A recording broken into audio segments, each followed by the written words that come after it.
Hi, my name is Barton Seaver. I'm a chef and an author, and I'm very pleased today to be showing you how to saute seafood. Now, this is a great technique for the home cook because it's quick, it's simple, and the way that I do it over medium heat, it reduces all the drama, that high heat, it makes you nervous, it vaporizes fats, it splatters. Well, not with this method.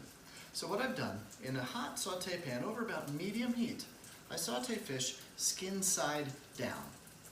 Now, after it's cooked skin side up for about 90% of the way, I remove it from the pan and I add a little bit more butter. And once that butter is golden brown, I throw in a few orange segments, and as they become golden brown themselves, I'll add that fish back in, skin side up now, for the filet to cook all the way through.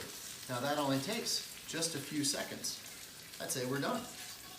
So to plate, remove the filet, and then spoon this beautiful sauce, nutty, golden brown, aromatic.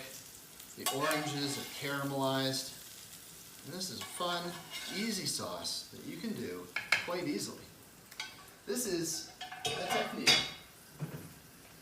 that will allow you to put more seafood onto your family's tables more often. So thanks for taking the time to watch this video about sauteing seafood. And for more information about seafood and all the great health benefits, please visit www.seafoodnutrition.org.